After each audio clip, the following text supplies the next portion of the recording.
if you ask a question that is related to something I'm presenting right in the moment and you need some clarification, Aubrey's on here and she'll chat me the questions right here in this chat box.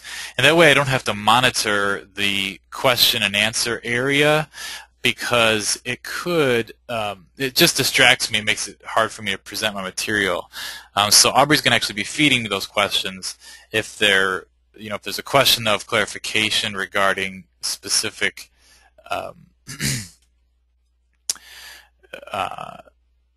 specifically the content I'm presenting at that time.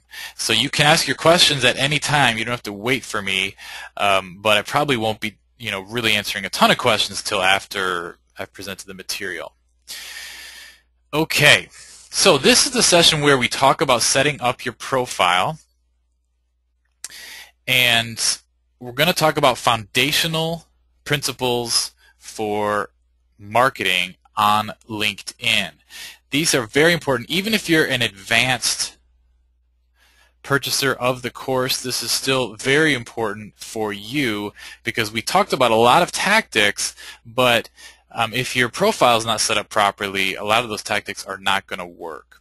So I actually have a test profile here, Melvin Higgins, that I've set up, and you can see a little picture of me and my brothers at Cedar Point right there, riding on the Mantis. I don't know if anyone's been to Cedar Point. There I am on the right there, and we went on this is last year. So obviously Melvin is not in this. Melvin is not. None of these people are Melvin. It's just me and my brother. But this is a test account, so I'm going to set some of this up right here as if it was a brand new account. So if you're in the position of having a brand new account, you are going to definitely benefit from this. If your account is already set up and you're like, oh boy, this session is not going to be valuable for me, you definitely need to watch this, because a lot of the settings that I'm going to show you to set up here are probably they're settings that not many other people talk about when they talk about LinkedIn accounts. And a lot of the advice I'm going to give you on your account setup, I've never heard anyone teach before, even though I think it's crucial to really making LinkedIn work and actually making money on it and not having it be a not having it be just a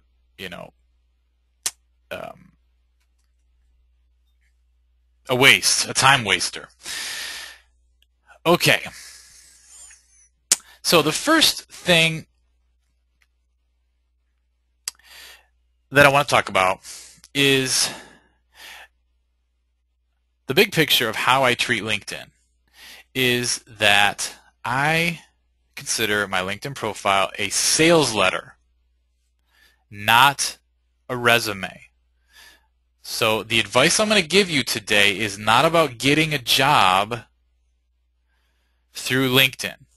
The advice I'm going to give to you today is about making sales on LinkedIn, making money off LinkedIn, not so that headhunters can find you. Although I believe if you are using LinkedIn to get a job, I think you could probably use my strategies to make your profile really laser targeted for that purpose. But my goal today is to teach you to set up your LinkedIn profile so that it targets a group of target prospects that you want to sell to. Maybe it's recruiters, but the goal is to sell to somebody through your LinkedIn profile, not make your profile a resume of your past accomplishments. No one cares.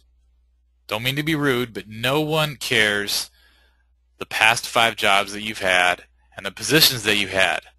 No one cares what languages you speak. They only care about those things if it helps them be convinced that you can do something for them. People coming to this profile are thinking, even if they're in it for the networking, they're still thinking, what can you do for me?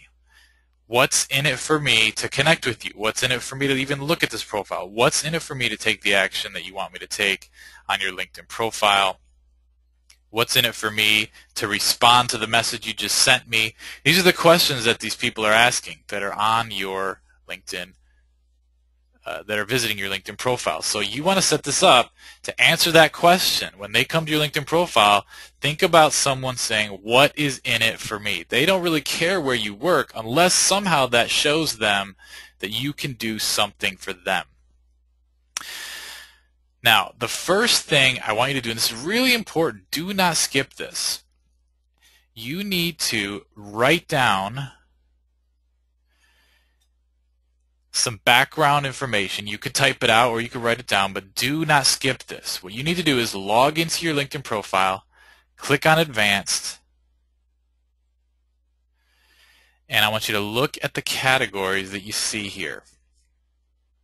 And out of these categories, I want you to come up with a target profile of your ideal prospect, the person that would be the best customer to buy your consulting services, or the best customer to buy your product that you're selling. And these are the categories LinkedIn gives you. Now, these ones over on the right are for a paid LinkedIn account, and since this is, I have my real LinkedIn account is a paid LinkedIn account. You don't necessarily have to have that, but since this is just a demo account that I set up just for the purpose of this course, oh yeah, sorry, let me unpause my screen there. I had it paused, folks. Sorry, I had it paused. Let me do that again. So what you want to do is log in, and up here you want to click on this Advanced link up here right next to the search box. Click on Advanced, and that's going to bring up an Advanced People Search. It's going to show you all the different categories that LinkedIn has available for you in a free account. And if you have a paid account, you'll have even more options to target your target prospect. And out of these advanced categories, the location, the geographic location, what company, or if that even matters, what industry are they in, what past companies have they been in, what school, what languages do they speak, their title. You might even be able to zero it down into zip code depending on your target prospects. And then over here, what types of groups are they in, what's their experience level, what's their function, their seniority level in their company, what topics are they interested in, like are they interested in entrepreneurs, are they interested in hiring managers, are they interested in consultants, what are they interested in, the company size, are they a Fortune 500 company, are they a Fortune 100 company, Fortune 50, when did they join LinkedIn? So if, and let me just say something, you don't necessarily need a paid account, but if when you're making your target prospect profile, over here on the right, if you find that a number of these categories on the right are important for you to narrow down your target prospect, then you might want to get a paid account so that you can zero in on them whenever you're doing a search. So throughout this session, you're going to need to refer back to the target prospect that you've identified in your mind. This would be my ideal customer. And obviously, you could narrow it down more than just the categories here, but since we're in the LinkedIn universe in this course, we're going to limit ourselves just to the categories LinkedIn gives us. I've worked with people that have said, hey, I'd like to target,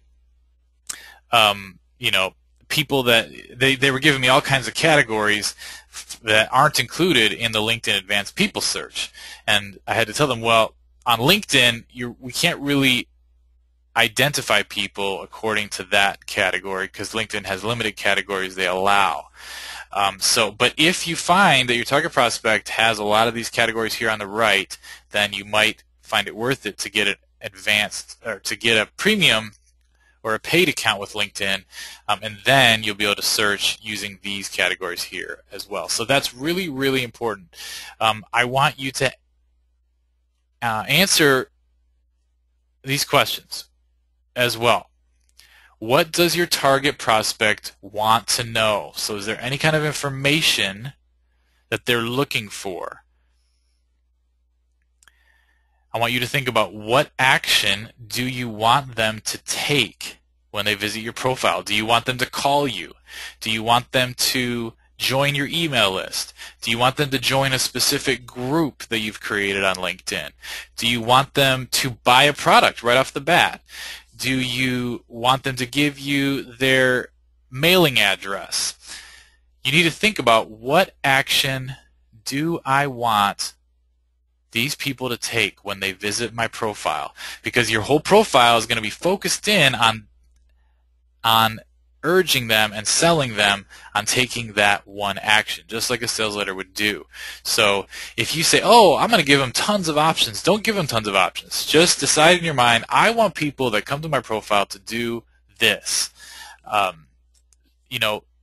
Then from there we can work from there, but you want to find out what would the ideal action be for them to take, and it has to be a realistic action. So obviously someone buying a $100,000 software package from you is not going to, they're not going to buy it after they only visit your profile one time.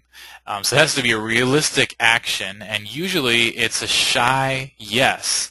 In the words Alex Mondosian used to talk about a shy yes, which is sort of like they're going to say yes to you, but you got to get them to say yes to something small first. So don't make your sites too large. We're just talking about when they initially hit your profile, what do you want them to do? And Valerie, let me just show you real quick. To get to this, so let's say you log in, you're probably going to see this when you log into your account. It's going to look something like this. All right, you're going to have a little news feed here. What you're going to do is up here in the upper area of your screen, next to the search box, is a little thing that says Advanced. And you're going to click on that, and that's going to bring you to this specific tab. Okay. And that's where you see all these categories. We're not actually going to do any searching right now. When you're getting your ideal prospect, you're not going to do any searching. You're just brainstorming using the categories that are here. So you can make a list, and that way anything else that you do on LinkedIn, you know exactly who you are trying to focus on. And the nice thing is, later when we talk about groups, you're going to look at these categories that you wrote down and you say, okay, I'm going to look for the groups that all these people are in, which you can search for that on LinkedIn. I'm going to show you how. You can, if you say, oh, if you're mass messaging campaigns, say you're in the advanced thing and you're doing mass messaging with LinkedIn, you're going to be able to identify specifically the specific prospect, how to reach them, and be able to mass message them through LinkedIn. So really, really important that you don't skip this part. The other thing I want you to think about is, so here's the questions you ask yourself. What do they want to know? So not only are you writing down your target profile with all these categories, you're writing down what does your target prospect want to know. You're writing down what action do you want them to take. We talked about that. And then I want you to write down what will convince them to take the action that you want them to take. In other words, what kind of incentive can you offer to help convince them to take that action? Third, what keywords are your prospects using on LinkedIn? And the nice thing about LinkedIn is they have an autocomplete up here. So if you start typing in your keyword, let's say dog, it's going to autocomplete for you. Down here you can see it's going to autocomplete the various keywords that most people are using. Say, talk about software. Oops. Just as you're typing, you'll see the keywords coming up, and that can help you know if you're on the right track. If you're targeting a keyword that people are actually using on LinkedIn, you can use that autocomplete right up here. It'll tell you as you're typing it'll tell you what types of keyword phrases did people search. See, I typed in food space, and then it inserted food and beverage, which is something people probably are searching on LinkedIn, and that can help to target my searches. So you want to do a little experimentation there. You want to write down what keywords your prospects are using on LinkedIn. And then what we're going to do, after we get that whole profile written, I'm going to teach you in this session how to delete wasted, useless and distracting information from your profile, so that when they come, they're not getting distracted by the 5 languages that you speak. If you really just want them to buy a software package down the line, or you really just want them to call you on the phone, don't worry about how many languages you speak. So we're going to streamline your profile to get it to be a sales machine for you, instead of having it be, just a resume, a distracting resume with all types of things. We're going to make this thing have a focus for you. Don't skip that. I know it was a little short intro, but crucial points. Now, the last question I want you to ask yourself, to put down on your list, is how can you get these folks into your sales hopper? So what kind of a sales hopper do you have? Is it automated? Is it an autoresponder system? Is it all done through Facebook? Do you have a call center? How do you sell what you sell? And then how can you get them from LinkedIn into your existing sales hopper? That's the final question that I want you to ask yourself. All right, so that's the intro. You need to write down your target prospect and then answer those questions that I just outlined for you, so that you know where your focus is as you are designing your profile. It's going to be all designed around the answers to those questions and your target prospect. Okay. Now I'm going to show you some profiles that I think do this well.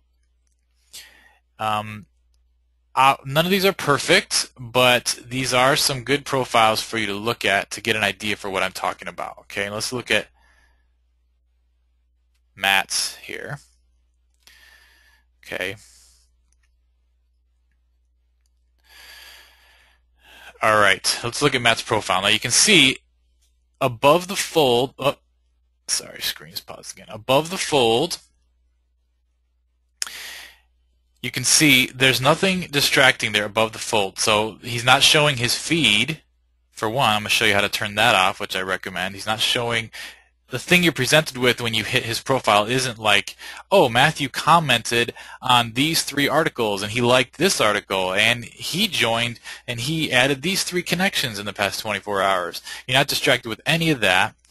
You hit his profile and you see instantly what Matthew can do for you. Growing companies, 35% or more a year guaranteed.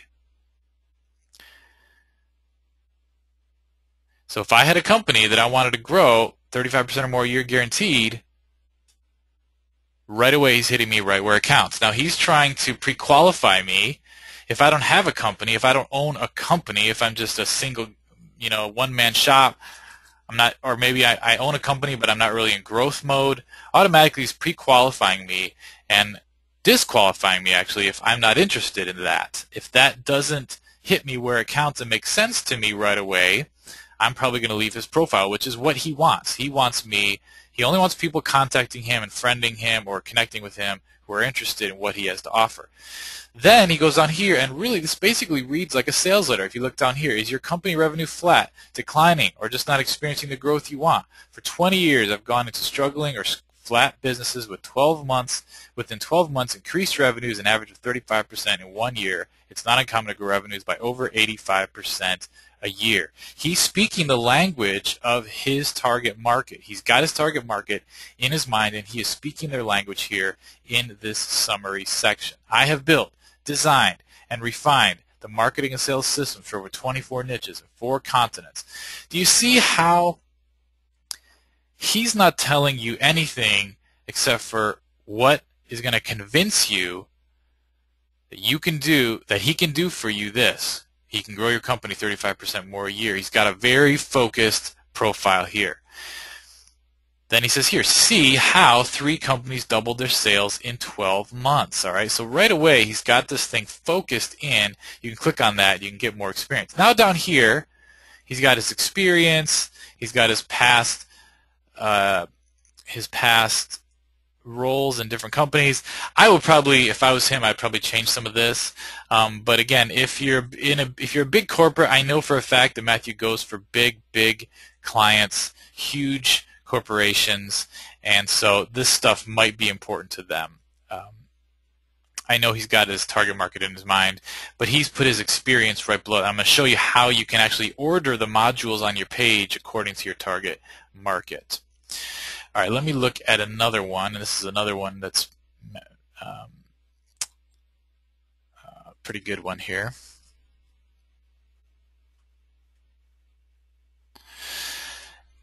We're going to get into keywords a little bit later because that is part of what you want to do. You want to put your keywords in so that you can show up in the search, the LinkedIn search. We're going to talk all about the LinkedIn search algorithm a little bit later in this session. But for now, I want you to focus on marketing because the marketing is the most important, especially because you have my software. You don't have to worry about getting incoming connection requests. We're going to use our software for all that. But you are going to want to have a sales message for them when they visit. Now here we have Josh Thomas, and his call, or what he says he will do for you is, I solve problems. And he's keeping it pretty simple, pretty general, because I know that's really what he wants to do as a consultant. This is who I am. So he's got, this reads like a salesman. This is who I am. This is who I help. This is how I help you. Now I would probably, if I was him, I would probably take this is how I help you, and I would move this up to the top. But you can see down here, this is what he wants you to do. He wants you to contact him. Okay? I would probably start, if I was him, I would probably start with all of this right here, because he says here, this is how I help you. I've consulted with some of the very best small to medium-sized businesses. See, he's got his target market nailed down. Small to medium-sized businesses across dozens of industries, 3 continents that deliver tangible, no excuses, cut to the chase, meat and potatoes, results-oriented. Yes, those are your socks that just knocked off. Solutions. Some of this I would probably edit, but if you're ready, finally, to get the unfiltered truth on what's holding your company back, along with a solid executable action plan to get things moving in the right direction, let's have a brief conversation. Phone. So you can see that's the call to action he wants people to take first. So this is, you can see, compare this to your own profile. Is your own profile as targeted as these two guys? I mean, these two guys are nailing you right where it counts, right when you hit their profile. They've got some hard-hitting copy right on there, and it's not hypey, it's not over the top, but it is hard hitting, and they're telling you, look, let's cut straight to the chase. You're at my profile because you want to know what I can do for you, and here is what I can do for you. That's what you want to have. If you're selling a product, this is what my product can do for you. Or if you're selling an opt-in or a phone call or some smaller goal,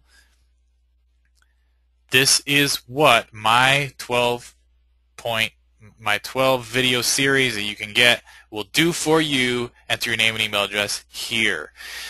Depends on the action you want them to take, but you can see how everything refers back to your desired action that you want them to take and your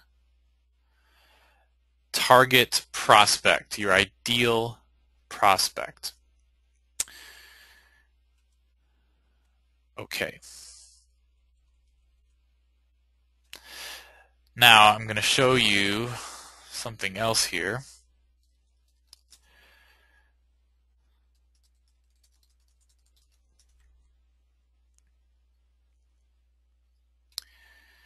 Just a minute, let me bring it up here.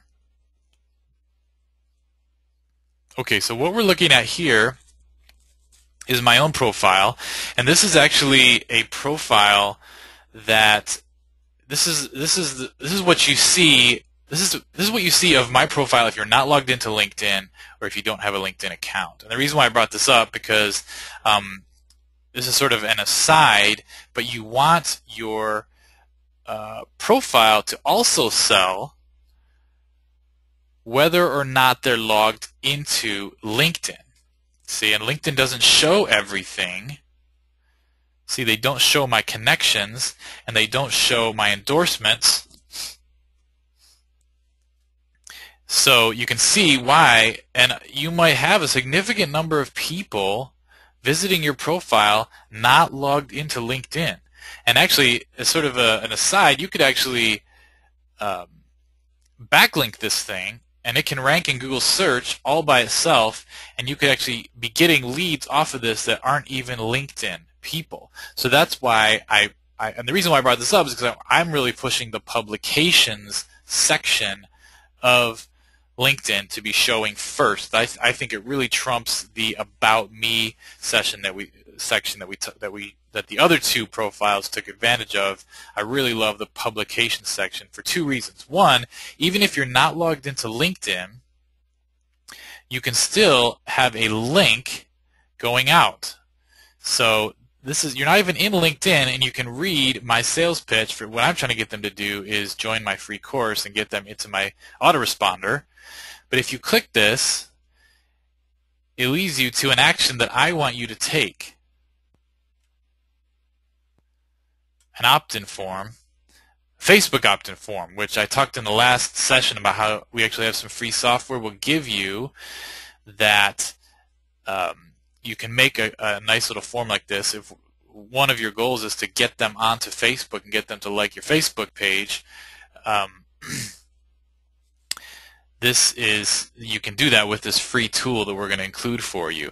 But this is one of my goals. My goal is to get them to like my Facebook page, because I do a lot of business and a lot of marketing on Facebook. And if you use the publications section, you can do a hyperlink like that. It also allows you to bold a headline, which is nice. The About Me section doesn't allow any formatting like this, and this allows you to bold a headline, so you can really get some copy in there, get a headline that's and I have my two main free opt-ins there. If you click on this one, it goes to the opt-in form for my Google Maps, free Google Maps software, and you can see, just enter your name and email in the box, and I send you the free software. So really, this is my goal, and it looks like this too if you're logged into LinkedIn, but I wanted to show you what it looks like without being logged into LinkedIn, because you want to think about that. We're going to talk a little bit later about how you order the sections and how you put some sections above other sections.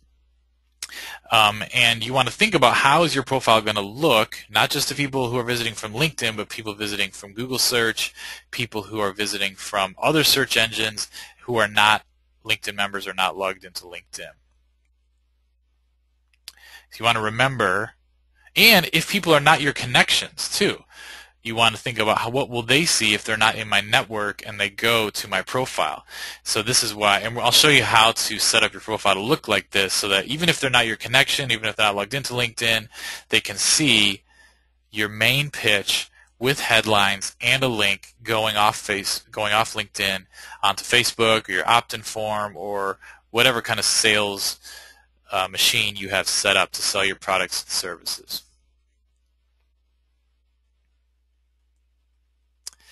All right, so let's go back. Those are just some examples. Hopefully this is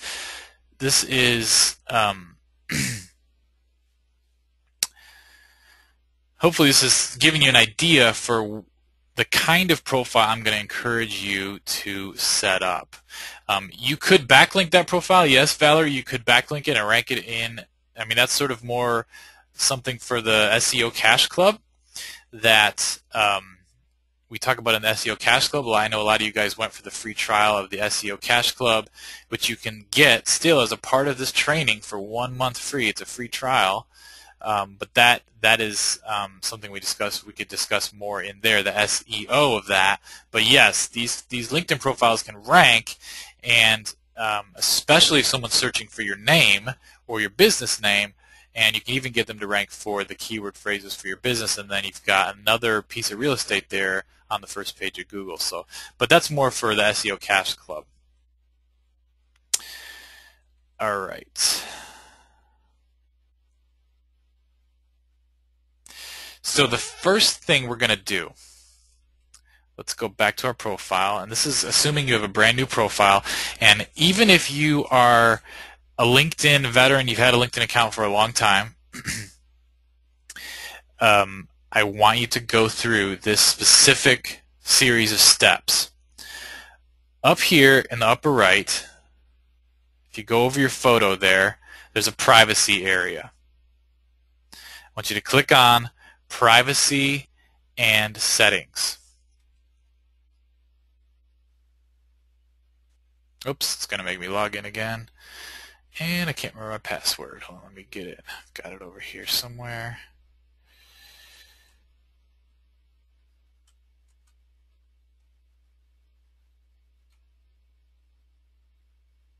Changed it after the last session because I showed everybody my password.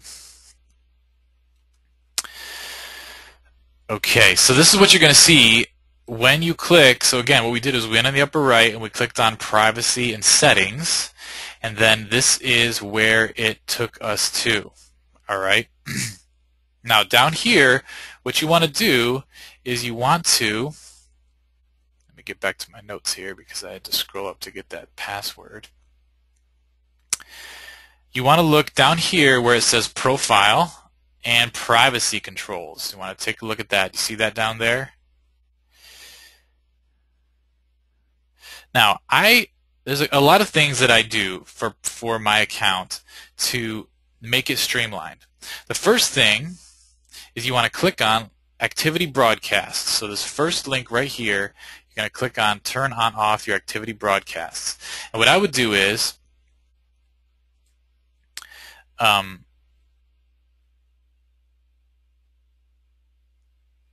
uncheck this, okay?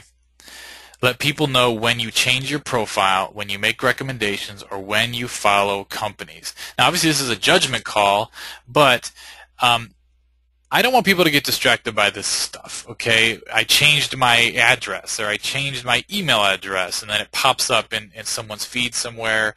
I made recommendations for so-and-so. I don't want to share that stuff. I don't want people to get distracted from that, even if they're looking at my feed. Now, if this somehow is important, think about it. If this is somehow important to you selling the action you want them to take, then leave it checked.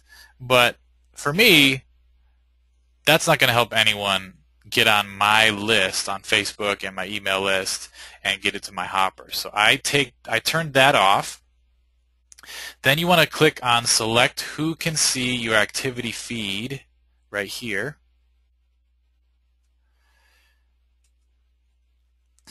And I always click Only You. All right. Now, as far as I know, so what this means is if someone goes to my profile, they will not see my activity feed. Now, if I go to my profile, I'll see my activity feed, but no one else will see my activity feed, which is the feed that says, oh, I liked such and such an article, or I commented on somebody's article on LinkedIn, or added this person as a connection. No one will see that activity on my profile page, and that's what you want. You don't want to distract them with that information. Now, I will say this doesn't keep people from seeing your feed elsewhere on LinkedIn. There's other places where your feed is going to show up. Specifically, let me just click Save Changes. Okay. Specifically, your feed activity is going to show up when someone clicks Home up here in the upper right. When someone clicks Home, they see all the activity of the people they're connected with. Okay, so they are going to see you here in their feed. But if they click on your profile, they're not going to see your feed there. And that's what's most important, that when they click on your profile, they don't see any information. Now, obviously, I'm logged in as Melvin Higgins, so don't get confused by this. When you're logged in as yourself, you are going to have this little activity tab here, and you're going to be able to see your own activity. But you're not going to be able, but anyone else who goes there other than you is not going to see it because you just changed that setting so that no one else can see this activity feed right here. And that's really important because they don't care if I just added a new profile photo. That doesn't convince them that I can do for them what they need. They don't care if I joined such and such a group or if I changed my phone number. That stuff is not important. They can see that if they're really interested, they can follow me by going to their home page over here. But when they go to my profile, I want them to take a certain action, and I don't want my activity feed to get them all distracted and clicking on other people's articles that I also liked.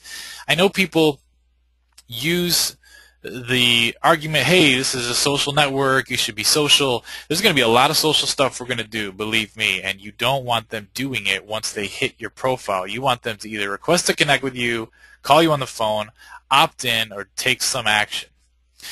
Okay, so that's select who can see your activity feed. Third, select what others see when you have viewed their profile. And so this right here, I would leave, the default is your name and headline. I would leave that because remember our profile visitor software, the connection request generator software, visits profiles, and then you can see here what they see. So you obviously don't want it to be anonymous, someone on LinkedIn. You want it to have your name, you want it to have your photo there, and your specific title. And by the way, this shows you why it's so important that your title that you have for yourself sells you right away, because, and obviously Melvin Higgins doesn't have a very good title because all it says is owner, but that's why you want to say your big benefit, you want it to be right there so that when you have viewed someone else's profile, your name and your photo are going to show up, hey, so-and-so has recently viewed your profile. And then you want it under there to say, I can grow your business, or I will give you $1,000 back, or some kind of guarantee, some kind of hard-hitting headline, really. You want it to be right there in your title because that's what's going to show up. That's going to increase the number of people that request to connect with you when you run that connection request generator software, because that's going to be intriguing for them when they see that. Also, your photo. You want to make sure you have a photo, not just this shadow figure with a head, a shadow head. You want it to be a real person. So, but anyway, that's the default, so you can usually just leave that. But if you have an older LinkedIn account, make sure you check that. Make sure you have that checked. Select who can see your connections. Okay, I always put only you. I am not interested in someone else seeing my connections. I don't want them to get distracted and clicking on someone else's LinkedIn profile. If they're on my profile, I want them to connect with me. I don't want them to connect with my connections. And you might say, well, hey, isn't that the purpose of LinkedIn, to network and things like that? Yeah, but I want to control the networking environment as much as I can. And if I want them to connect with me, and they get distracted saying, oh, look, he's connected with so-and-so, and oh, look at that person's picture. Oh, she's cute. Maybe I'll connect with her. You've lost them. You've lost them right there. They're not going to connect with you. They're going to go to that cute girl you're connected with and try to connect with her. So only you is what you want. Only you can see your connections. Also, if you're in a really competitive business, this is a way that people reverse engineer your business and reverse engineer your contacts, and they can actually figure out sometimes how you sell what you sell. We even had somebody who had asked me this in one of the Q&As, hey, I'm a high-end recruiter, but I don't want my connections, I don't want the businesses I'm connecting with to know which people are my connections, because the people that are my connections are the people I'm going to bring to them as possible recruits, and I want that all to be hidden. And right here is where you would hide that. So there's a lot of reasons so that to make it so only you can see your connections. Now, if you ask the question, will this help sell me to someone, and you answer yes, then of course, make your connections be able to see your connections. Say, for instance, if you're connected with some really big names and that helps to show your credibility, go ahead and show your connections then. But for most of the people on this webinar, that's not going to be helpful, and so you can just click only you. Change your profile photo and visibility. This is where you can upload a photo. Hopefully you've already uploaded a photo. In addition, users iMessage, my profile photo is visible to everyone. That's what you want, everyone to see your photo. That's the default, so you can just leave that as is. Show hide viewers of this profile also viewed box. You do not want to display this. This is just one of those distracting social elements that LinkedIn has built in where they're going to get distracted from your main point on your profile. So uncheck that. That means when people are on your profile, they're not going to see, oh, look, the people that visited this profile also visited these 20 other profiles. No, you don't want them to see that. You don't want them to get distracted by that. You only want them to view your profile. So uncheck that box and click Save Changes. So really, you're downgrading, in a lot of ways, your profile so that it's more focused. Okay, and then edit your name, location, and industry. We're going to talk about that later. I would make sure you do all this. Edit your profile.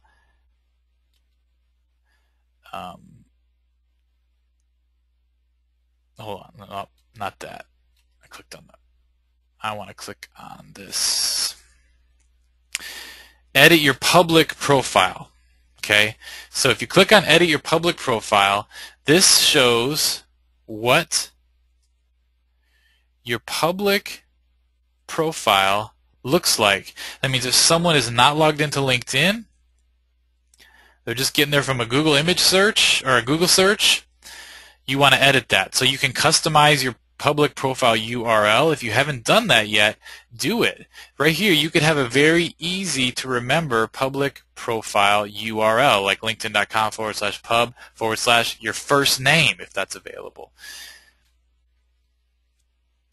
Then down here, you want to make sure that make my public profile visible to everyone is checked, because again, you want people to still see your sales pitch even if they're not logged into LinkedIn. You have to have basics. You can't uncheck that, but these things you might not want to distract people with. I usually uncheck interested in. I usually uncheck groups. I even uncheck current positions and details. I want them to mainly see my hold on, I check additional information. I uncheck groups.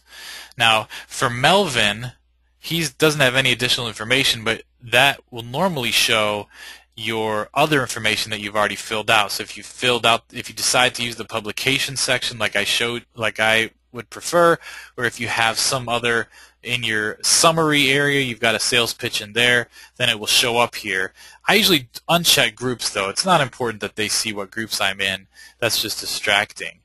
Even current positions, I don't really care to show my current positions. It's going to show my main important thing here, which is the owner thing. That'll be my headline, which I'm going to change later, but I want to show that. So that's my public profile. Okay, so then we're going to go back to settings up here in the upper right.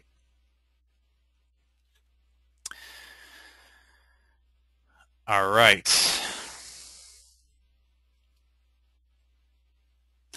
All right, and then if you click on the account tab on the bottom, this is where you can change your profile photo. You can show and hide the profile photos of other members, which, there's no really reason to do that. You can select your language, your security settings, and all that type of thing. You can upgrade your account there. You could close your account, all that stuff. Those other settings, though, are the most important settings for you. And Din, you asked how much for a premium account, and right here you just can click on this little link, upgrade your account, and you'll see all the different options for a premium account. You don't necessarily have to have a premium account, especially if you're just doing sales and marketing of your own products and services. I don't find it to be that helpful. The main thing that's helpful about it is it lets you have more. When you do a search up here in this white box in the top, you get a larger list of results. That's the main advantage. It does help with some of our software that uses this search box. It can help the software to get a lot more information in one search without having to do multiple searches, but the software can work around that. Even if you have a free account, you can still do almost everything, in fact everything that I'm going to teach you today. So I don't find that much value, honestly, in the premium accounts. Maybe that'll change in the future, but at this point, they're just not really that awesome for the price. You know, that's a $27 cost or whatever, $30, $50, whatever you choose. You could much better spend that on an autoresponder system or buying ads or something else than a LinkedIn premium account. I just don't see much value in it.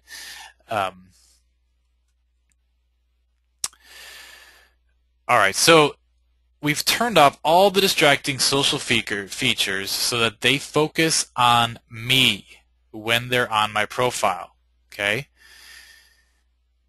Now, I want you to balance this. Later, I'm going to talk about the LinkedIn search algorithm, so there are some sections that you're going to want to include, even if they are a little bit distracting, because those sections help you to rank high in the LinkedIn search results. But I'm going to talk about that a little bit later. So for now, we've got all that stuff turned off so that our profile is going to be much more streamlined. Okay. Now we are going to talk about photos and multimedia content and adding stuff like that. You can add all that to your profile. I'm going to talk about that in just a second. Let me just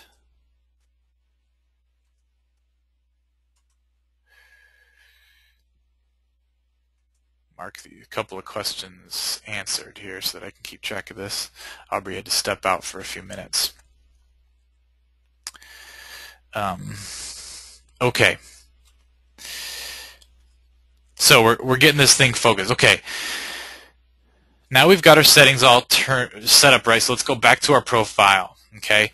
When you log in, especially if you have a beginning account, it's going to show you down here in the lower right as a beginner under your profile strength. And the more you fill out, the higher this is going to go.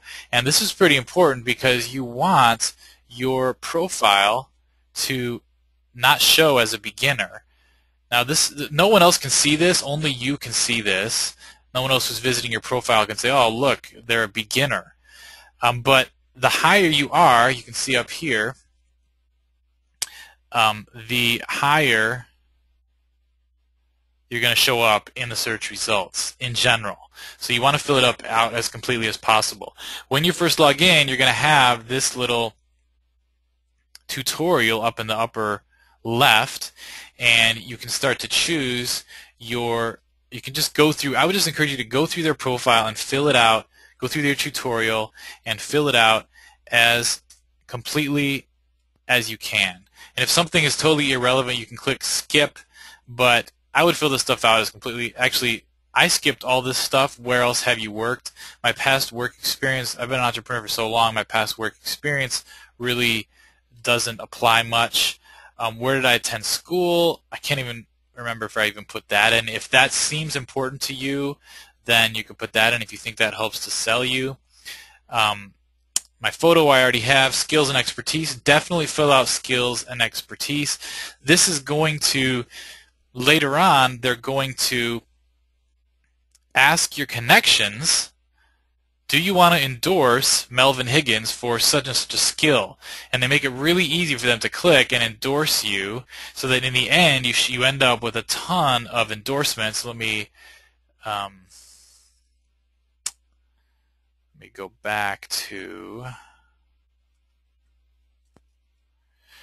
Matthews, and you can see the example of what endorsements looked like if you scroll down here. He's got his endorsements way down, and I would not have him down this far. I think this is pretty important for your sales message. But skills and expertise. So he's put in entrepreneurship, online marketing, marketing strategy, direct marketing. He's put these things in as his skills. So then LinkedIn will go and ask his connections, hey, when they log in, it'll pop up, do you want to endorse Matthew for these skills? And so it makes it really easy for you to get your connections to basically sell you.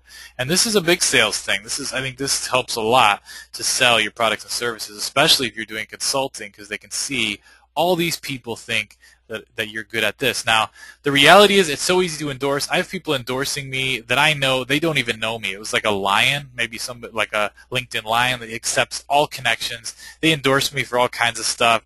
They don't even know me. I've never even seen them. I know they're not a customer or a prospect of mine, not on any of my lists. So reality, it might not mean that much, but to your prospects looking at this, it will mean a lot, especially if you have a lot of endorsements. So you want to fill out your skills here.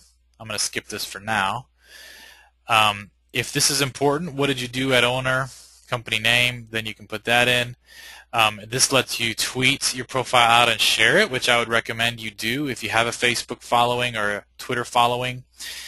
And get to the end of their tutorial and click done, and then it's going to increase your profile strength. Now for me, I skipped a lot, so it didn't do that for me. You can also at any time go down here, there's this little link, improve your profile strength. If you want to increase your ranking in LinkedIn search, click on improve your profile strength, and it'll take you back to a tutorial and let you fill out more things. So fill out as much as you can that you think is relevant. We can remove and delete sections later if you think your profile is looking distracting. You can hide different parts, drag them to the bottom, things like that. Okay, so let's talk about adding a publications section, which I recommend everyone do. And let me close this out here.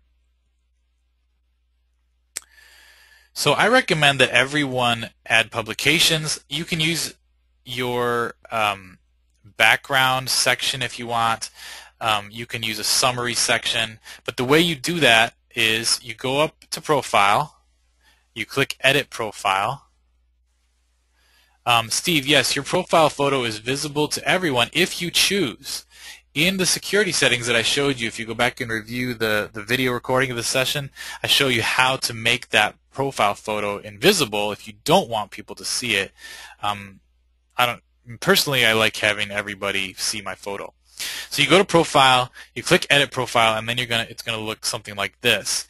And here is where you can add different sections. So see here, if you've got, this is what Matthew used, the summary. All you do is click it and drag it. Oops, sorry, you don't drag it. You just click plus, boom, and it adds the summary section down here. And if you're doing a persona, you can do this exact same thing with the persona. Just make sure that you are logging in as that person through the dedicated IP address to that persona. And if you're doing this as yourself, then obviously you don't have to use a proxy and all that. So background, summary, and then you could fill out just like Matthew did, and it'll show up like this. I obviously don't use the summary area, but this is what it'll look like, summary, right there. And this is some images that he has added there. But that's what the summary section looks like. I personally don't use it, but you can add that. If you want to use, like I recommend the publications section, right here you would click publications and click plus. Okay, and right here the title is going to be bold. It's going to be like a header, and you're going to put a headline here. And then publication date. This is the one disadvantage of the publication section, is that your publication date is going to age. So if it's something that you update regularly, I would change this publication date fairly regularly to keep it as updated as possible. At least make it in the current year. And then the publication URL, what that's going to do, show you, is it's going to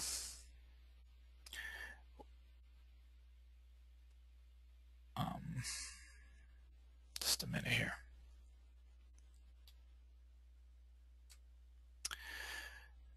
Go to my profile here. That's gonna, your publication URL is gonna be the hyperlink that is linked to this specific headline that you see. So that's what the publication URL is. And then the author is going to be you. You want to have you as the author. And then the description, you can't format this text, but I like to do bullets just by doing a dash like that. Blah, blah, blah, dash, blah, blah, bullet. And I encourage you to read the Gary Halbert letter on bullets.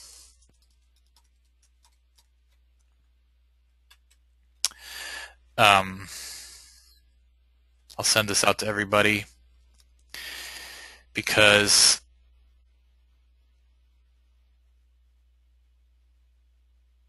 I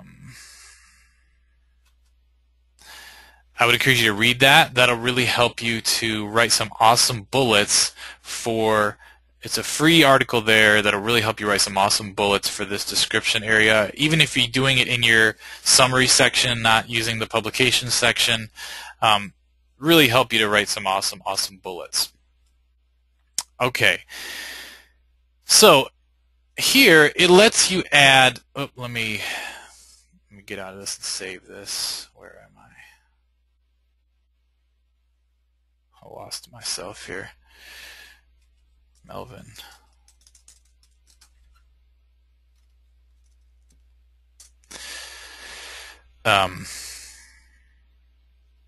Whoops.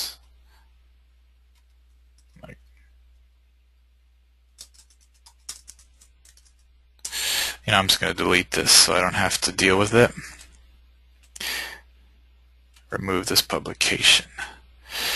Okay, so up here in the upper right, we're still in the edit area. You can add anything else that you think is relevant, but just don't add everything, okay? The more, again, one caveat to that, I'm going to talk later about the specific sections that seem to affect your LinkedIn search results more than others. You want to definitely add those, and I'll talk about which ones those are later on in this session. But don't just add everything, only add what you think is going to sell you and get that prospect to take the action that you want them to take. Just because everyone else has all their education, background, skills, and everything doesn't mean that you need to, okay? Make sure your sales content is on top. Your summary or your publications, whichever you're using for your sales content, make sure that's on top, and you can actually drag these around. So if you see this little arrow right here, when you scroll over it, it lets you drag this down and put it down somewhere else, which I think is really important. You can play with this. If you're running our software, our connections request generator software, you can play with your profile and then run it for a week and keep track of how many connection requests you got or how many people took the action you wanted them to take. Then switch your profile around and run it for another week and see how that affects the conversion of your to the action that you want them to take. So you might say, oh, I think they're more interested in my education, which I doubt, but then you might drag that up and move that up above your experience, and you might say, and some stuff you might even not want to have on here at all, which you could just leave it blank and it won't show up at all. Like if you don't want to show any skills, or I would recommend you do show your skills, but personal details, you might not want that. Interests. If you don't put anything in here, it's not going to show up. Advice for contacting you, I would definitely fill in because some people are going to look for that. And here you can put your website, your phone number, specific ways that you want them to contact you. But again, anything you don't fill out is just going to be blank. So I'm going to let you decide which. It's going to depend on your target market. I'm going to let you decide all of these things.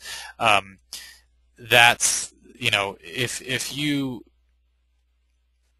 going to know your target market, you're going to know, oh, they want to make sure I speak German. That's going to be the first thing they're going to look at. Then make sure you put your languages in. They're going to want to know, am I certified by this certain certification course? Put that in. But think of it like a sales letter. You want to sell them, and don't put anything in that's not selling them on the specific thing that you want them to do. Stuff like jobs, stuff like that should go way, way down at the bottom unless it talks about what you can do for your prospect. They only care about what you can do for them, and you want everything to support and convince them and increase their confidence in your claim. Okay? Now, this is a new thing, which I think Valerie had asked about. You can add videos, images, and documents here and And this is what's good about the summary section, why some people like the summary section more than the publication section. You can add rich media here. You can upload a file, like a video file if you want. You can, let me click in here. You can add, I'll show you the supported providers. If you have videos that sell you, make sure it sells you, you can upload them directly from all of these different places. So say you were featured in a major news, ABC News story, you could actually upload or just add a link to that ABC News video, and it'll automatically be embedded in your LinkedIn profile. Don't go embedding everything, though. You only want to put rich media in there if it sells you. Don't get them all distracted. But the easiest thing probably will be for you is YouTube, because it's the easiest way to upload. You can upload promotional stuff or informational stuff about you. Vimeo, Vidler, these are all video services. You can just upload an audio file. If you have audio files that are uploaded somewhere that help to sell you, you could upload them there. Presentations and documents, if you have them on Scribe, SlideShare, Prezi.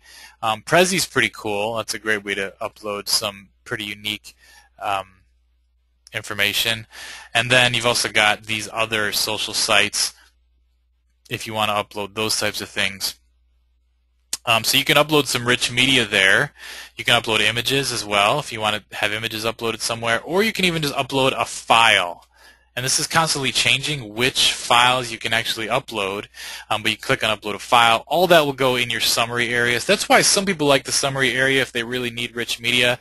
I tend to go for just old school direct response words on a page, black words on a white page. But if you're into putting video and things like that and selling yourself that way, you can add that to the summary section. You can't really add that to the publication section.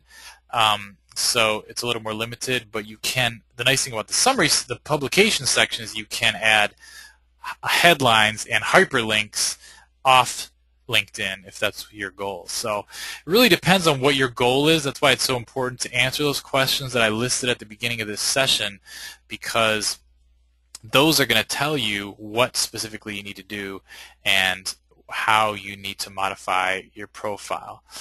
Don't go adding all kinds of distracting rich media. Okay, and then we're going to talk about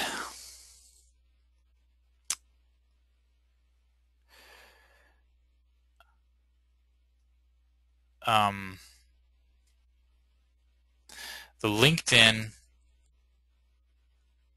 search algorithm. How to show up higher in LinkedIn search. Okay, and the most important thing about LinkedIn search is your connections. This is the LinkedIn search algorithm. The most important thing about the LinkedIn search algorithm is your connections. Okay, now your connections mean anybody who's a first-degree connection, a second-degree connection, or a third-degree connection, and any groups you're in. Those are all your network. Okay, those are all your connections. They're not all direct connections. Some of them are indirect, connected through somebody else, but that is what makes you show up high. So let's do a search for SEO in the search box, and it becomes pretty clear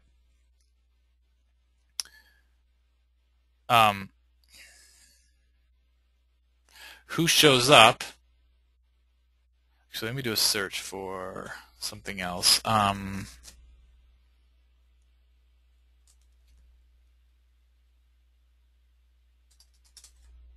trying to find a good example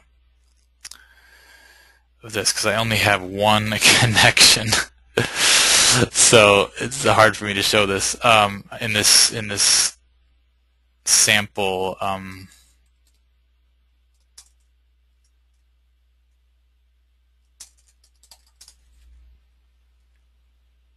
Okay, here we go. This is a great example.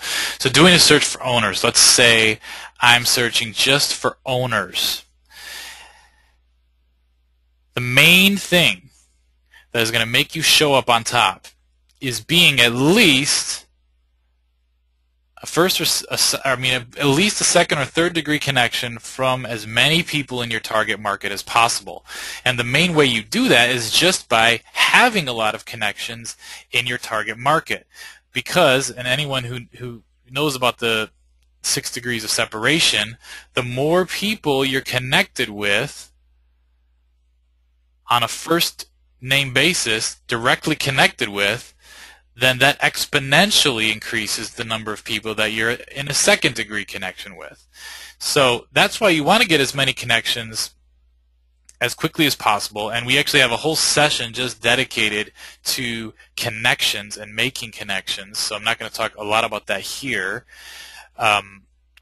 But the briefly talking about making connections, the more first degree connections you have, the better.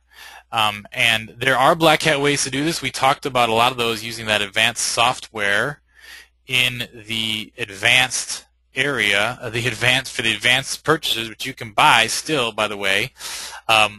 But in there, I talk about, we have some software that can actually generate a massive list of niche-targeted connections and then automate connecting with them. And I'm going to talk all about that. You have a 3,000 outgoing connection limit and things like that. But to show up high in LinkedIn search, you need to be connected with as many people as possible. So when I searched owner, you can see the top results for me as Mark Higgins are people that are connected with Seth Kimball, who's my only connection on this test account, actually. And so that's really the main thing. So being a first or second degree connection with as many people as possible. Now since I'm only connected to one person, that's not showing up. But if I was, all my first degree connections would probably show up highest. And then after that would be my second degree connections, and then my third degree connections underneath that. The other thing that's going to show up high is groups, being in as many groups as possible. You see Linda F., she's in a group with me, and that's why she is showing up in this search for owners on the first page, because she's in a group with me. So you also want to be in as many groups as possible. You can be in 50 groups, and you can actually be in 50 subgroups. And so I'm going to talk about groups. We have a whole session on just groups, but that is going to be a big advantage to you when you're in a lot of groups, because then you'll show up as a group member with someone as well in LinkedIn search. So, but getting more connections and joining more groups will get you, that's the best thing you can do to get yourself showing up high when someone searches inside the LinkedIn search engine. And we're going to talk, we have a whole session just on making connections, just on making massive numbers of connections and scaling it up really huge. And once you follow my instructions in that session, you're going to instantly see more people coming to your profile from LinkedIn search, because just by joining groups and increasing your connections, which isn't going to be that hard with my instructions, you are going to dominate the search results for your niche. The third thing, let me answer Sherry's question real quick. Is it better to be in the same kind of groups, or can you be in all kinds of groups? You can join huge groups if that's what you want to do. You only have a limit of 50, and then you can actually get it up to 100 by joining subgroups. That's a little loophole not a lot of people know about. You can actually be in 100 total groups, 50 subgroups and 50 regular groups. But the main thing, the thing that's most important, is that first, as your first priority, you're joining groups where your target prospects are. Because remember, you don't care if you're targeting dog groomers. You don't care if CEOs of computer companies see see your profile when they search on LinkedIn. What you most care about is that dog groomers, when they search on the LinkedIn search engine, you should most care first of all that you show up when the dog groomers search, not that the CEO of a computer company searches. Does that make sense? So if you want to show up because you're in a similar group, you want to first show up because you're in a similar group as your target prospect. They're the ones that are going to be searching. They're the ones that are going to be looking for you, and so you want to make sure you show up for them first. So if you have joined all the groups you can find that contain your target market, then I would go out and get as close as you can to your target market and just find the biggest groups out there. And the way you can do that, we'll get more into this when we get into the group, the specific. We have 2 sessions just on groups because there's such a huge moneymaker. But you click on groups in your search, and now we're doing searches for the keyword owners, only showing groups. Down here you can limit it by language, you can limit it by groups that only second-degree connections are in. See that? And if I click second-degree connections on the left, it'll only show me groups that my second-degree connections are in. Or if I want to get as large as possible, then I would just click all, and this will show me all groups that all people are in related to owners. You can target it by open groups, you can target it by members only groups, and we'll talk about the differences between all those groups in other sessions. But then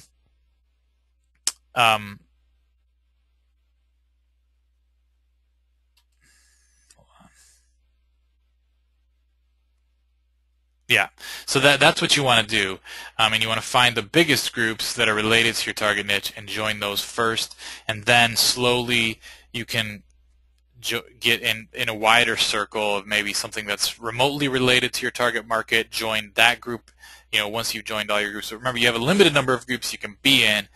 Also, later in the course, we're going to talk about actually messaging people in groups and prospecting through groups. And so some of that's going to involve joining groups just in order to reach a certain individual, and so you're going to need to have some open slots. If you fill up all your group slots, then you're trying to reach a certain person, you're going to need to join a group that they're in. You're not going to have any open slots. So you want to leave a couple slots open for that as well. We'll talk about all that later on. So being in groups is a great way, though, to get high in the search results, because you don't have to get anybody to accept a connection request, and there's nothing spammy about joining 50 groups. LinkedIn won't frown on it. There will be no risk at all by joining every single group you possibly can. And then the more groups that you're in, the more you're going to show up for those target people when they're searching for your keyword phrases. Okay, and then the other thing that you want to make sure and do, which we talked about already, is filling out your profile as close to 100% as you can. These are going to be ranked according to connection, like first, second, and third connection and groups, but then it's also going to be ranked by how completely is your profile filled out. So that's really important too. After, and obviously balanced with, the sales purpose of your profile, right? It's no good showing up for every search if your sales profile is untargeted and distracting. It's just a waste once they visit your profile. So you need to balance that out.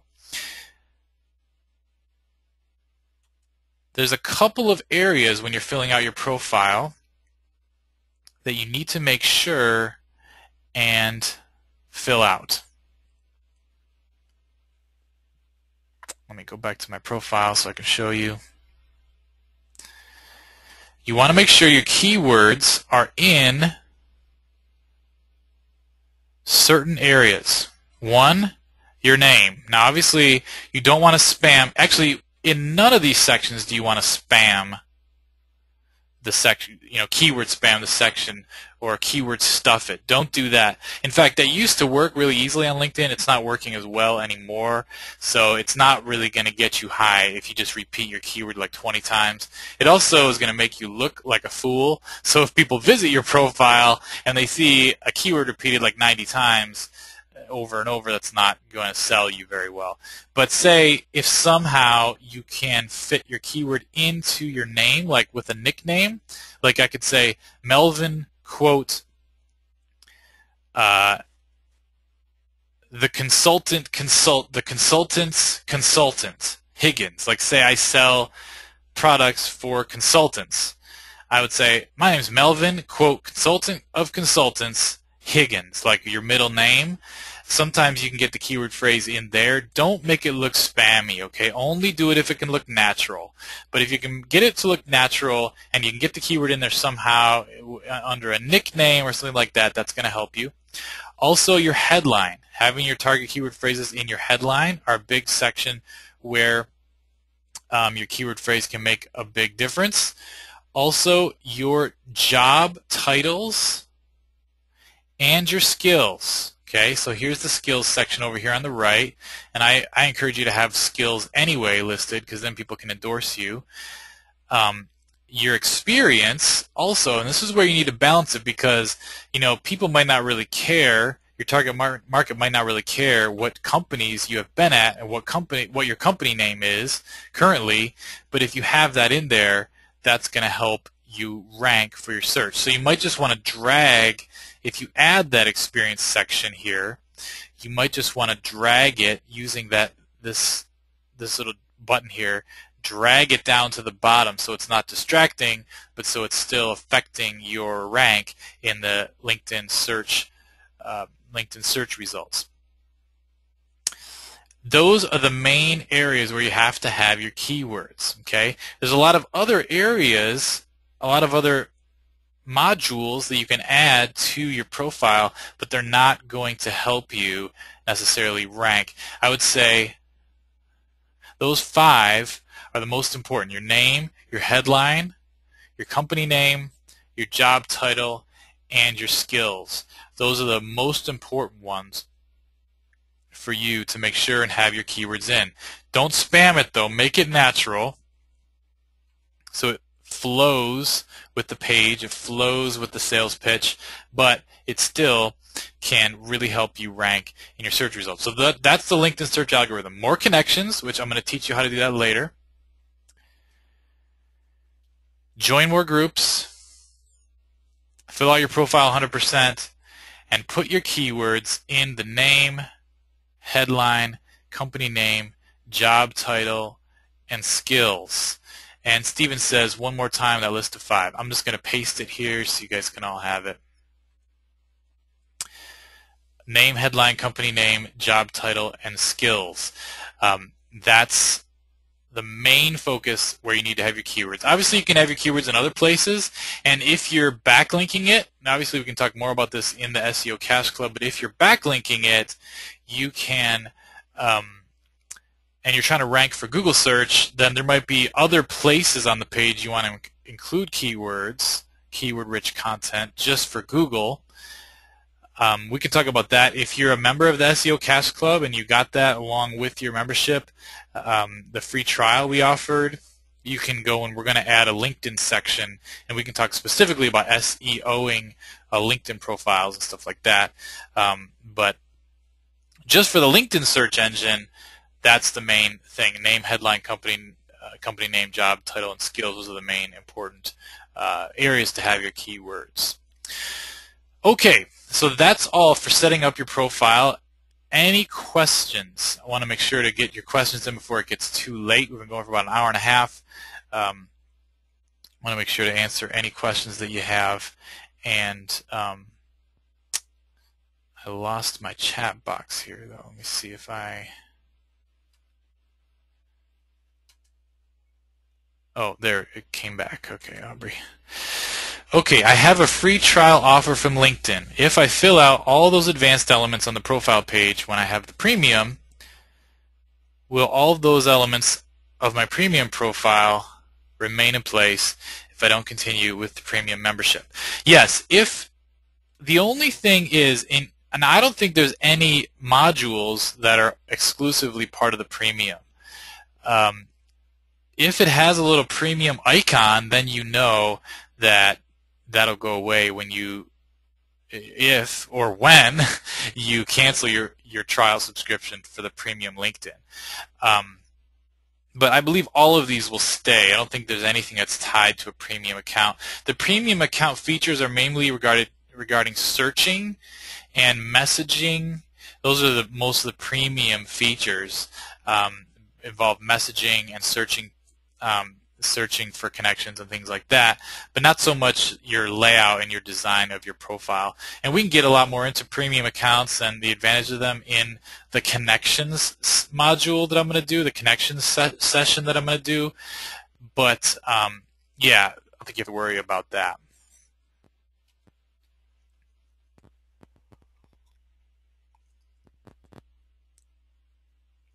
Okay, I have watched the video. Are you broadcasting your IP address without knowing it, but you don't say anything about Hide My Ass software? If I do go ahead and buy it, where can I see that video that shows how to configure that software and start using the advanced software and be covered without using the proxies? Okay, here's what you do with Hide My Ass. They're going to give you a little piece of software that basically replaces the instructions that I gave you in the last session about proxies and things like that. Hide My Ass will route all your traffic through their software, I believe. And I actually don't use Hide My Ass, so you might want to ask them, say just to confirm, is all of my web and internet traffic from my computer routed through your system before it reaches anything else? Just to make sure, but I'm pretty sure that it does. So then you don't even have to worry about configuring the software. You don't have to worry about configuring any proxies or anything. It's just all going to be handled by the Hide My Ass little software that they let you download as part of their service. And the way you can confirm that it's working is just go to whatismyip.com. And if you go to whatismyip.com, it's going to tell you what IP address, any website that you visit, what IP address does that website see?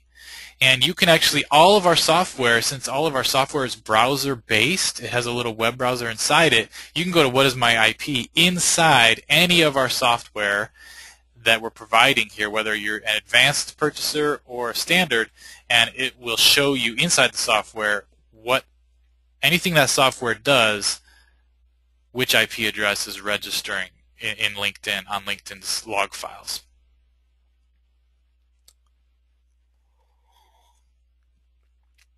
Which of these are presets and which are customizable? Name, headline, company name, job title, and skills.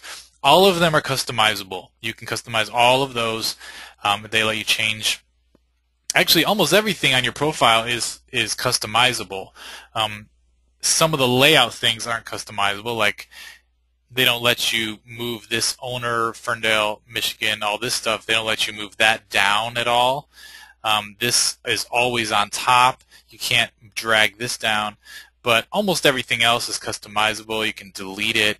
You can drag it up and down. They give you a lot of flexibility there, which is really nice. I mean, if you don't have a website or you don't know how to set up a website, you can set up your own little website, and you could even send people to it who are not on LinkedIn if you set it up right.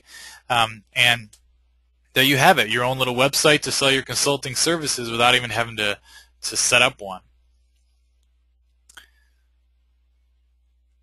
So with your software, are you completing each of those profiles to this extent? Is there a bare minimum for alias profiles, or should we do all profiles as completely as possible? The advanced software that creates lots of accounts.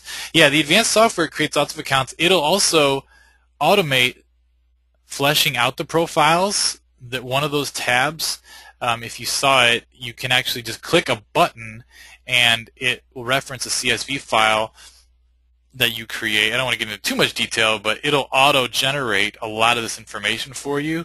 You also want to put a photo. The software doesn't upload a photo for you, but a photo is a big signal to LinkedIn that it's a real profile. So make sure you put a photo up there. Try to find something that's somewhat unique. I like photos like this that show like multiple people. They can't really tell which one of these is Melvin. I know it's one of those four, but it still has a photo. So that you want to do that. And I would at least fill out like the name, this information up here, a brief summary, and a brief job history and some skills. At least do that for an alias profile. So you can see the advantage of having an outsourcer, and you can see the advantage of our software that can just, if you're doing churn and burn and you're creating hundreds of accounts, the software can just plow through this and save you tons of time auto-generating content for these areas. And that's more if you're just doing mass messaging and stuff like that.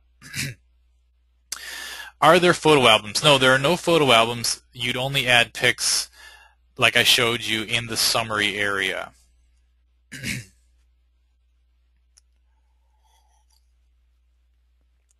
For the Facebook API, are we supposed to host it on our own website? If so, does this require us to have HTTPS? Yes.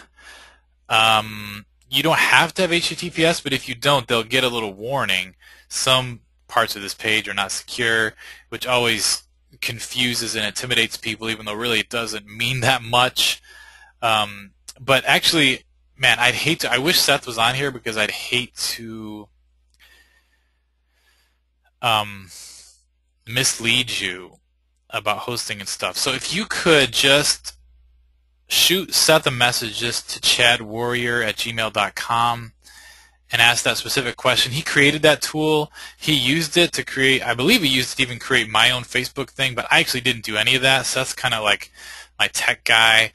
I work a lot more strategically, not in the details. So definitely email Seth and he'll answer you right away about that. Should we put a name similar to ours and use our picture if we expect prospects to call us, or the fake profile could be our assistant? Yeah, I would make the fake profile your assistant. You could have a bunch of assistants that all work for the same company, but yeah, I wouldn't have multiple profiles that are all yours. That can get into some sticky stuff with LinkedIn where they start combining things. They'll get confused as to which profile is more important. They'll allow other people to combine your profiles without your consent. Like when they look at you, they combine a bunch of profiles, and it can get real confusing. So don't do that. Just make it your assistant. I'm an offliner and also a certified health coach. Any tips on setting up one main LinkedIn account? Should I have two separate profiles? Good question. That's a great question. I would not have two separate profiles because of the reason I just gave you. LinkedIn does not do well with duplicates. You don't want someone else or LinkedIn to control when it gets merged. So don't have two. Let me think about this. You might just need to have both in your summary. I know it's difficult because those are very, very different target markets. The one thing I would say about this is that your offline, when you say offliner, I'm assuming you mean an offline business consultant. Let me know if I'm wrong there, but your offline business consultant side of your business is much more well suited to LinkedIn because it's a B2B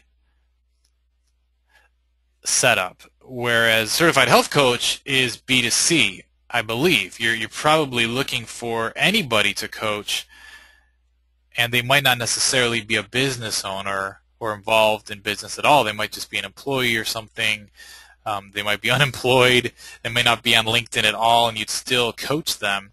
So I would focus more on your offline consulting in your profile because I think you're going to find a lot more prospects on LinkedIn for that business. But the thing you can tell just by doing some searching. Create your target prospect, like I said before, and create your optimal target prospect for the health business, and then do some searching. Say you want to limit it to your location. Say you're in New York. Okay.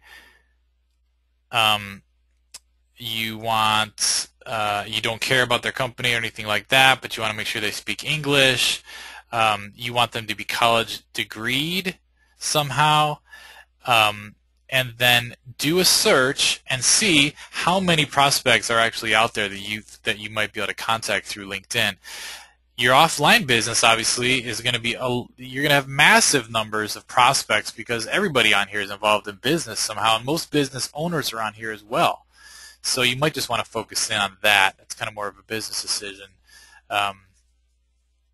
Oh, I see. You coach business owners because they don't have time to eat right. In that case, you might want to try to combine. You might want to try to combine your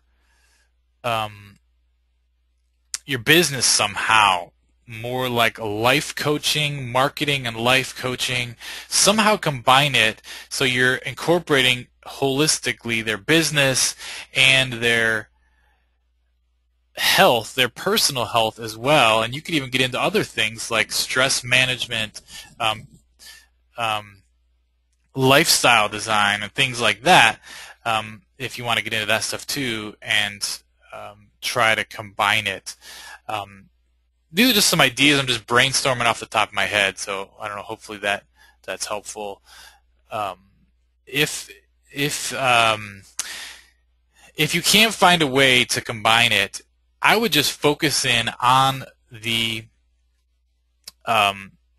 offline marketing business on LinkedIn.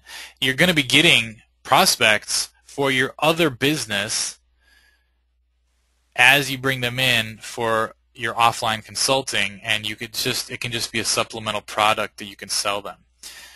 It's hard because I'm getting into more like strategic business decisions, but hopefully that gives you some ideas for how you might work it.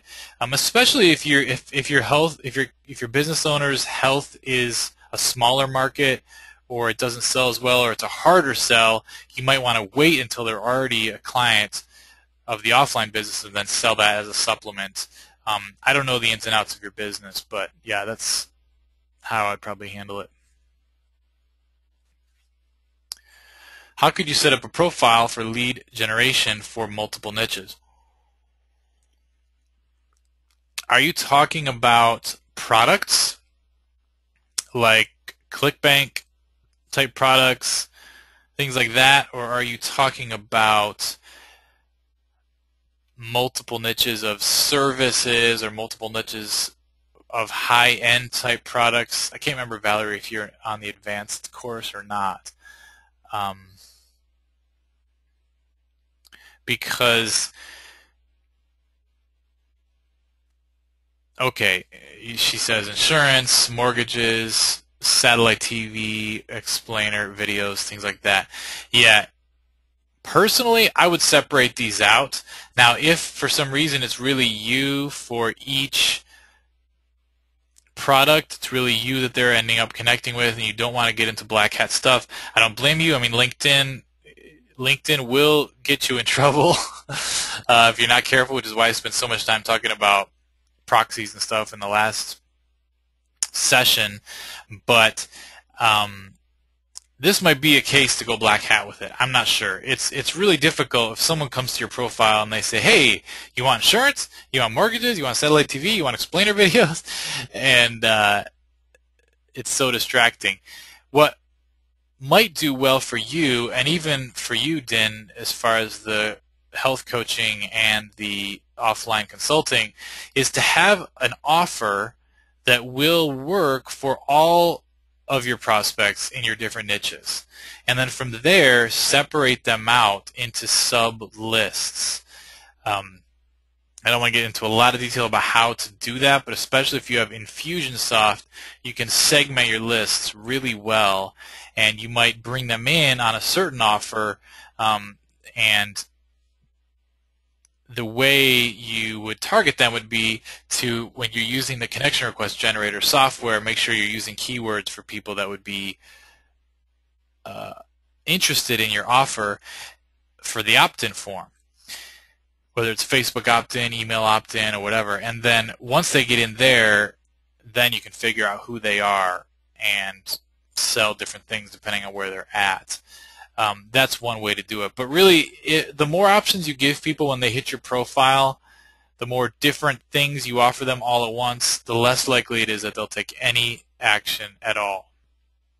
Yeah, Valerie, you said something like 5 different ways to save money. Yeah, totally. 5 ways to save money. I mean, insurance, mortgages are together. Satellite TV is not really a way to save money, more a way to spend money. But insurance and mortgages both are in the financial area of your life, easily combined.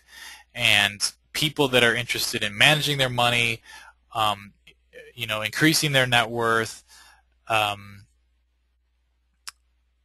minimizing the risk in their life, setting up a financial plan, all those things are going to relate to both insurance and mortgages. Explainer videos, I'm not exactly sure what that is, but yeah, you could maybe in the end you could say, hey, almost everybody has cable. Here's one way you can reduce your expenses drastically is by getting this satellite TV product that's so much cheaper and so many more channels or whatever. So yeah, try to combine the offer in some way that matches, that'll get your target market in and then separate them out later. I still think it's really important to have one main offer on your LinkedIn profile. The more offers you have, the less likely it is they're going to take action. It's just an old world copywriting technique, time-tested and true. The more things you ask people to do, the more indecisive they will become. So you want to focus them in somehow on taking one type of action. All right, next question. Any other questions? We're going up on almost 2 hours, so.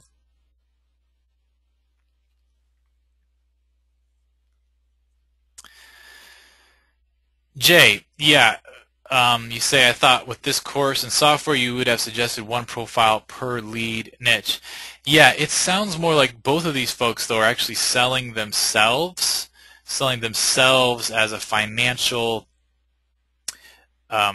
with financial services, or selling themselves as a offline coach or a health coach. And so then when you're starting to get into multiple profiles, then it gets confusing. You're building trust on a pseudonym, and then somehow you have to transfer them over to the real person and all that. It's just not as good of a long-term strategy for something like that. Plus, really, the software we have here, it's just not set up to scale that type of thing like in the advanced course, which you can still get, by the way. You should have an email in your inbox about how to do that. But in the advanced course, we really talk about multiple profiles, multiple LinkedIn accounts, mass messaging, 5,000, say you have hundreds of LinkedIn accounts and thousands of connections on each account, and then, hundreds and hundreds of groups, and you're mass messaging and contacting, connecting with people on a really large scale. But we have software there that's set up for that, so that's partly why that's really what, if you want to go that route, I encourage you just to get the advanced course. You'll be way more equipped to do it right with that. Okay, Jay says, so if we do assistant type profiles, we highlight what the company does and not what the persona does. Yes, exactly. Or you could have an offer on your profile that's not personal. It's more focused on the offer. So say you're trying to get them into an opt-in, you wouldn't necessarily say, the opt-in wouldn't be to connect with you and to learn from you. It would just be the benefits of the offer all by itself. Get this free coupon for our new soap that, keeps you body odor free for 5 weeks and doesn't have anything to do with you.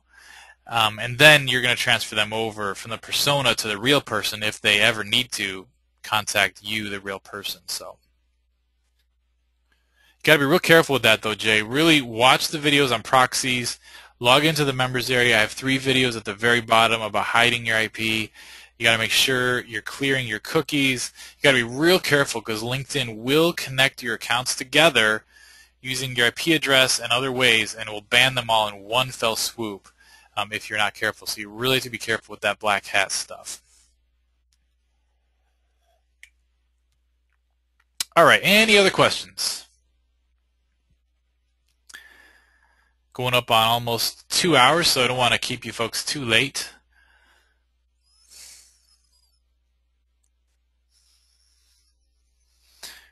Do people look for service providers such as plumbers on LinkedIn?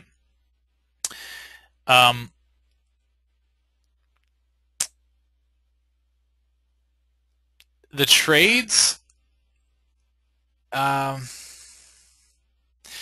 I can't really speak authoritatively on this, but if you're talking about service areas that are more in the trades, like electrician, plumbers, remodelers, things like that, in general, LinkedIn tends to be more of a white-collar environment. It has grown so much, though, that now you're getting other people in there that aren't just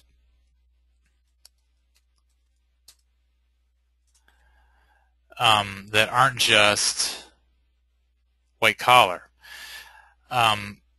But you can tell really quick by just doing a search for something like that and then clicking on people just to see what kind of people are on here that are in the trades, in this specific trade. And you can see we've got here, when I search for electrician, you're not getting your standard electrician here.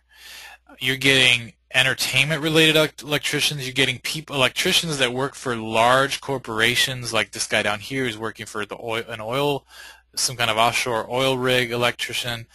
You're not getting your standard run-of-the-mill electrician that comes to your house and redoes your wiring. These people are production electricians, which have to do with entertainment and sound systems and things like that. So you're really dealing with a different type. Let me try plumber. Then click on people. So yeah, here we're getting into plumbers. We're getting into a little more of a standard plumbing type provider. So it's possible, but I would say in general, B2C stuff like this, if you're talking about B2C, consumers looking for a plumber, is going to be a little more difficult just because people are on LinkedIn usually to do deals. They're business owners a lot of times, or they work for corporations, white-collar stuff. I mean, you might want to take advantage of this and just jump on early and get a plumber profile all set up, say if you have a client or something like that. But yeah, in general, it's more of a white-collar environment at this point. It is changing a little, like I said, just because now they have 225 million users, whereas before it was pretty much narrow, smaller, and only white-collar. It's getting a lot more broad. But I know, for me, I know a lot of people that are in the trades because we live in the inner city. We're part of an inner city ministry here in Chicago. So almost all of my close friends are in the trades. Very few of them have LinkedIn accounts. It's not even something that they're even thinking about. It's not a way that they really get a lot of business. Maybe that's an untapped market, but I guess the only way you'd be able to tell is by testing it out.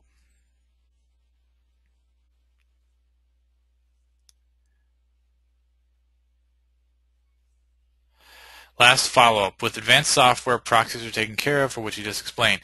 Yeah, what it does is it'll set up massive numbers of profiles for you.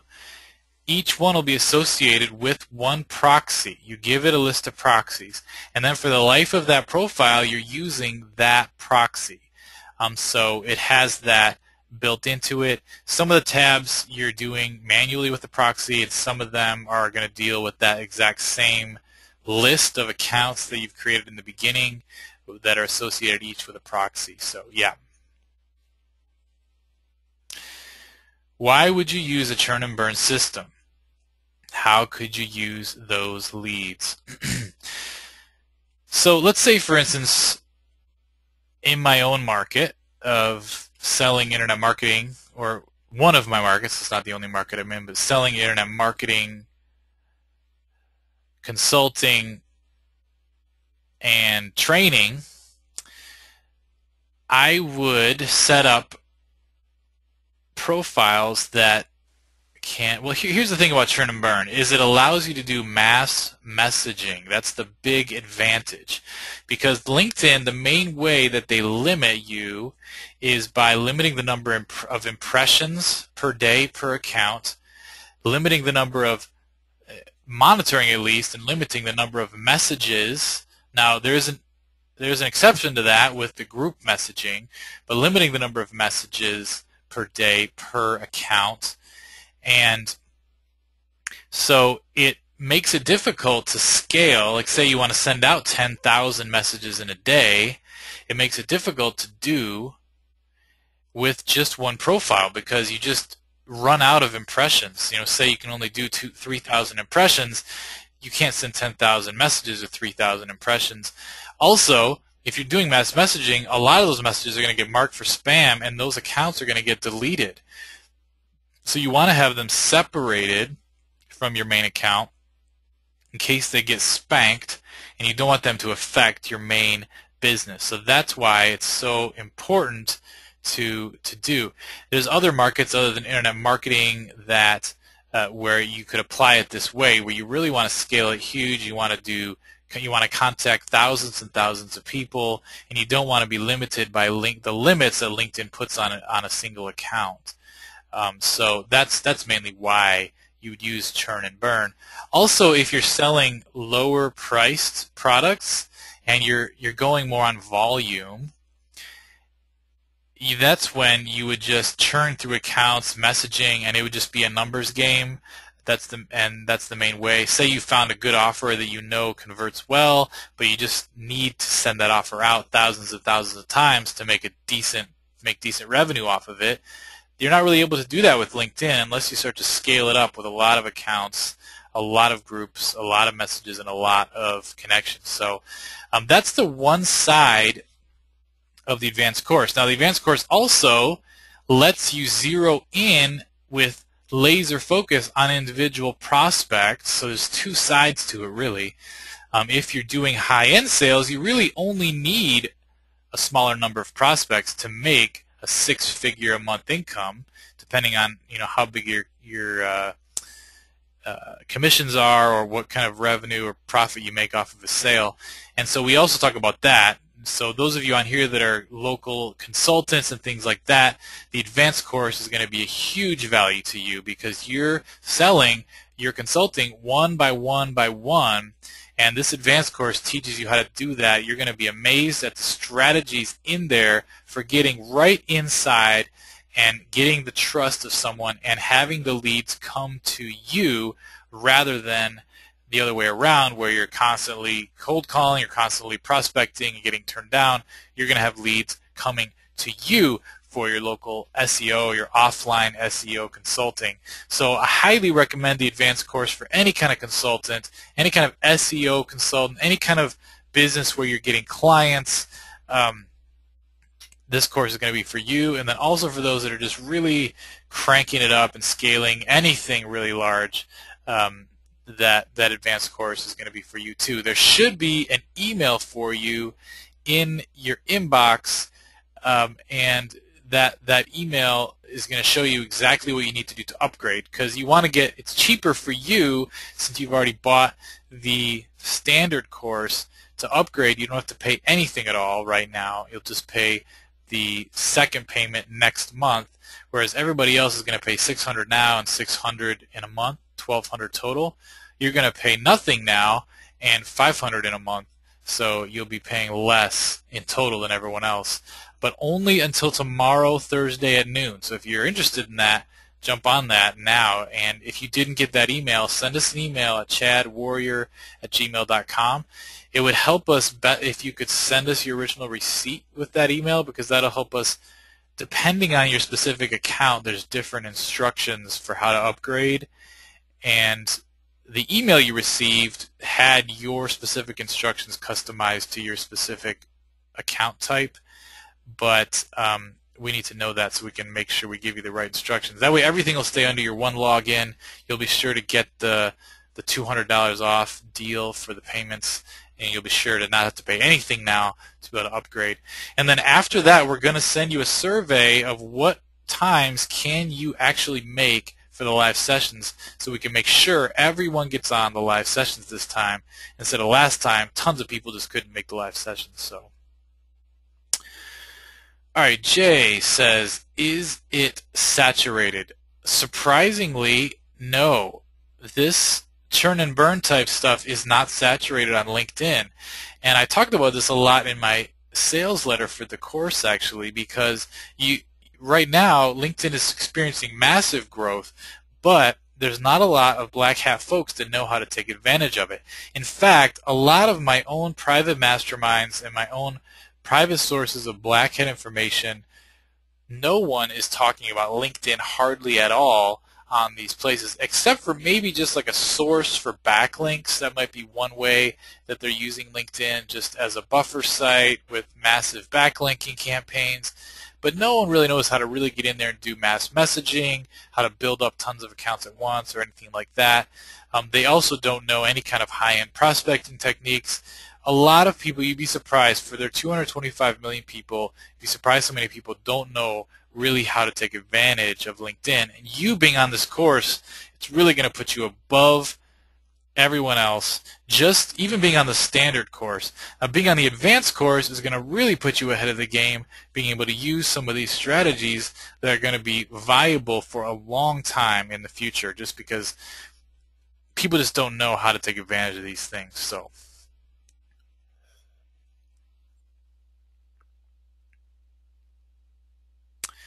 you'll be learning the strategies for, Valerie asks, when will we be learning strategies for high-end clients?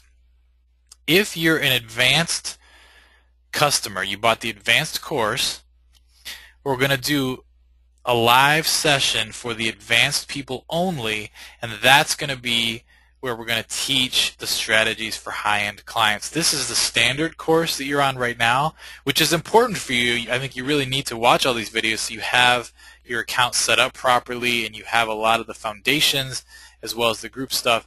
But we're not going to teach any of the really high-end stuff here, because this is the standard course. You have to get the advanced course for that. So if you're an advanced customer, we'll do at least one, maybe two live sessions, depending on how many people we can get on at different times. And that's where we're teaching the strategies for the high-end clients.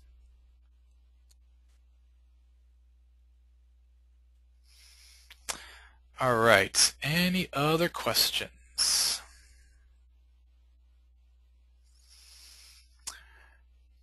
Valerie says, I can't wait. I know it's going to be awesome. I mean, the people that have already been on there, I mean, they've been posting testimonials in this chat here, actually. But it was just just awesome. We've had 2 sessions. They were just awesome. I present the same content each time, so if you miss a session, you can just attend the second one or whatever, and you'll get the exact same content. But the people that were on those live sessions loved it, absolutely loved it. And it's really going to grow your business. You're going to be amazed at the stuff you're going to learn. And Sherry says, there was an article in the July Fortune magazine about LinkedIn geared to business users using it to help their business.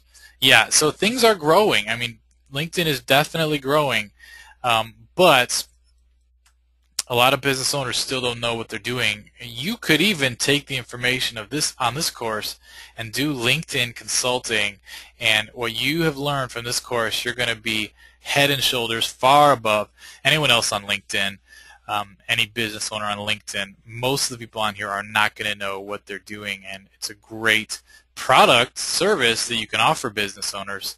And you can prospect on LinkedIn using the strategies and then sell them how to do it on their own LinkedIn account. It could be a business model all on its own. So, all right, well, I think we got to the bottom of the questions list. It's been great having you folks on, and great spending this time together. Again, if you want to join the advanced course, we've got just tonight and tomorrow until noon Central Time. If you want to upgrade, shoot us an email if you did not get your special invite, and then we'll schedule that advanced session. Our next session is Friday, I believe, 23rd, and actually let me just confirm that. I believe our next session is Friday, and we're going to have